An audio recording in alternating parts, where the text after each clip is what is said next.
Source becomes that which you are asking for. We've written a book and we've entitled it, Ask and It Is Given. We are ringing a bit when we stand forward. It is better when we stand back, yes? Yeah. We've written a book entitled, Ask and It Is Given, and we think it is the best title that has ever been given to any book because it speaks so precisely to the way this all works. When your environment causes you to identify that you want something, the source energy part of you immediately becomes vibrationally at one with that new desire.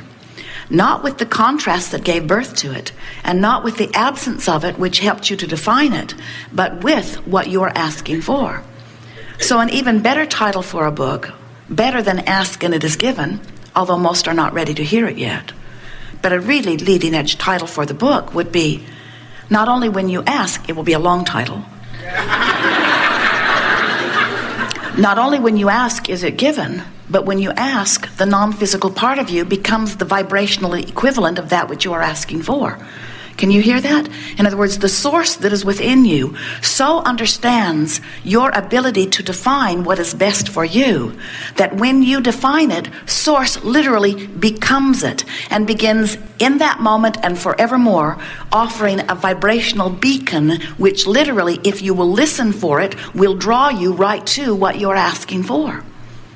It's the way your guidance system works. But in order to understand that, first you must understand that you are source energy, mostly, who has projected a part of that which you are into your physical body. And that as you are here in this physical body, you identify with greater precision that which you are now wanting. And as those new desires are born, that the source energy part of you goes to those new desires, literally rides your rocket of desire, literally becomes that which you are asking for.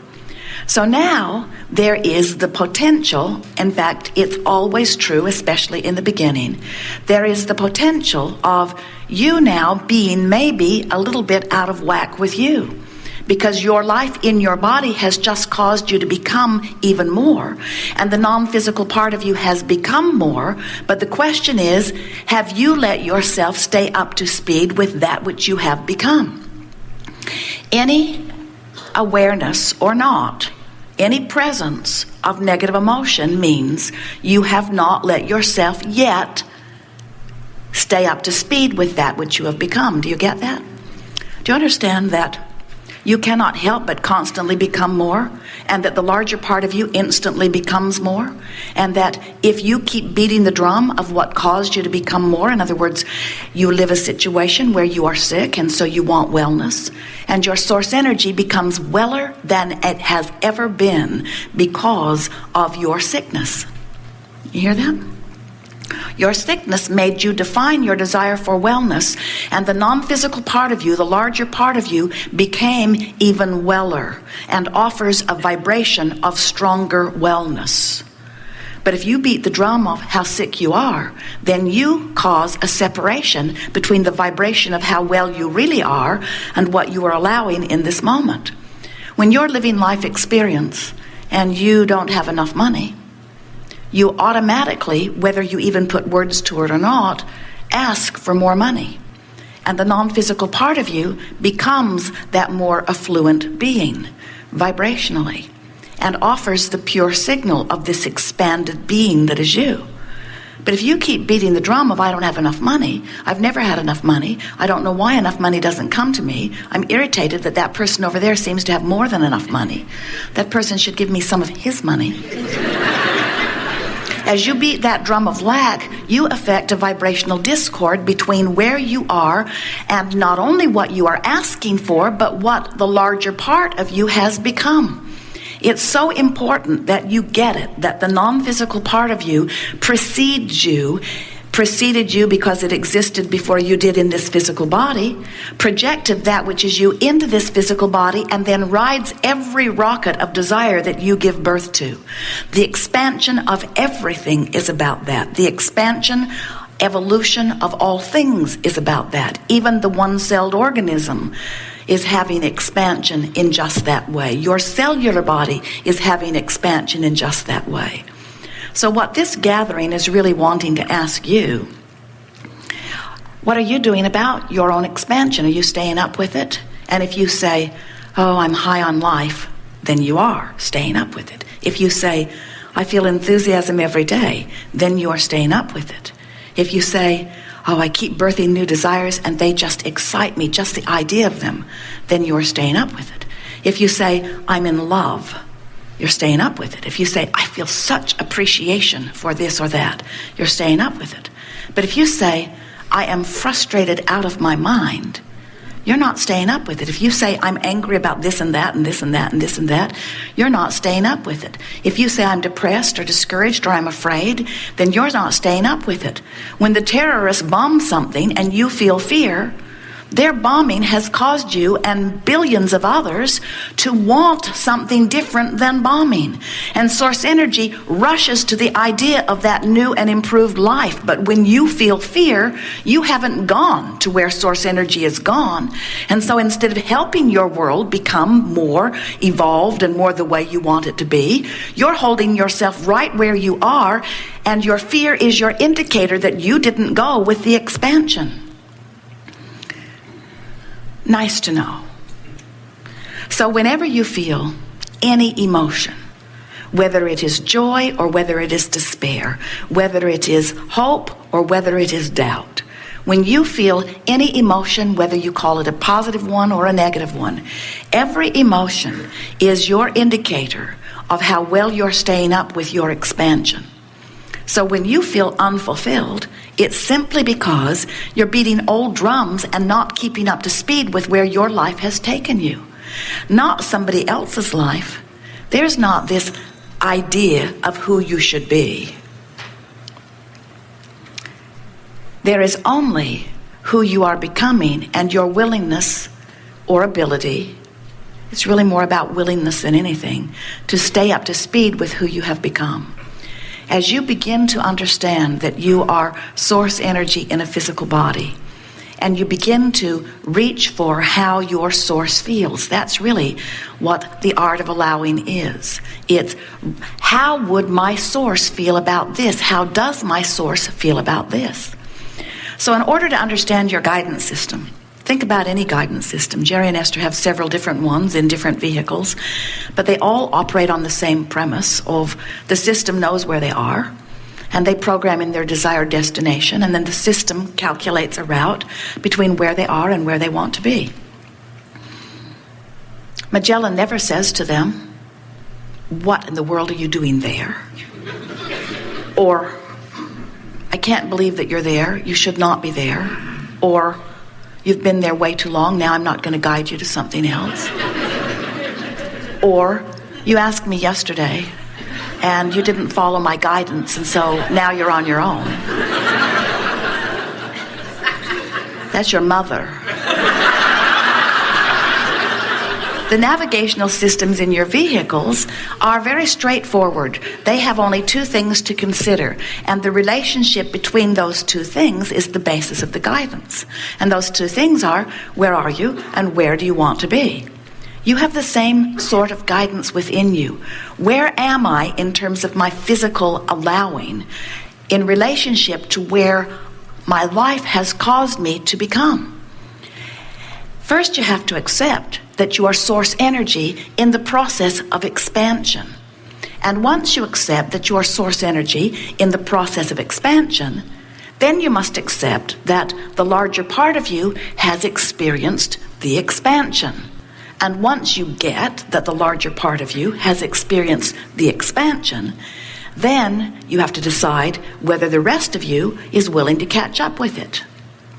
Sometimes we see you like a two-headed monster, and we just want both heads to go in the same direction. And the dominant head, now which is the dominant head of this monster? So when you were only source energy, you were a one-headed monster.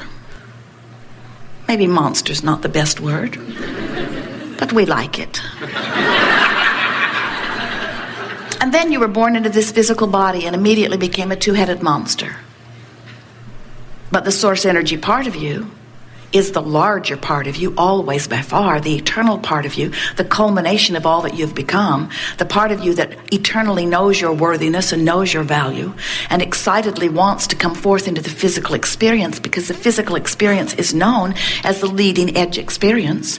So you come forth into that perspective and you have experiences, and as you do, you constantly restate who you are and what you want, and that larger, non-physical, dominant part of you immediately becomes what your life has caused you to become. And then what this gathering is about is you bringing the rest of you, the non-physical part of you, up to speed with that. And you know you are doing that when you begin to pay deliberate attention to the way you feel. So, your guidance system is always within you, and the better you feel, the more you are moving in the direction of that. We want you to get the sense, however, that as you are non-physical energy and you are projecting yourself into this physical experience, that there is a current or a stream that you flow on, a powerful stream of well-being. And it's only one stream of well-being, this powerful stream of well-being. Source energy cannot project its absence. It projects that which it is. It radiates that which it is. And you ride the current of that stream. So as you are flowing in on that stream of well-being, now life is causing you to ask for yet more. So the stream expands with every experience that causes you to ask. It expands and moves faster. So the longer you live as an eternal being, the faster the stream moves. As you come into this physical experience, the more you live and ask for, the faster the stream moves. So there is this wonderful stream or current of well-being that flows. And friends, there is only one stream. There is not a stream of darkness or evil. There is only the stream of well-being, which you are allowing or you are not. And as you are allowing the stream of well-being, you can feel yourself involved in it. And if you do not allow it, you can feel the resistance, which is what negative emotion is. So as this stream of well-being is flowing, and as you are riding the current of this stream of well-being, and as life causes you to offer even more ideas and preferences and desires to this stream, now you're going with the flow, or you're not going with the flow, becomes more and more evident. There is an incredible ringing. Maybe a bit. It's on the right side. Or maybe pointing the speaker more to the rear and not so much to the center or something. It may be the way the ceiling is configured, but none of these are operational. It is only these speakers that are causing it. How does it sound in the audience? This side. You are hearing it all right? Yes. It's the right side here. If everyone is happy, we are happy. If everyone is unhappy, we are happy.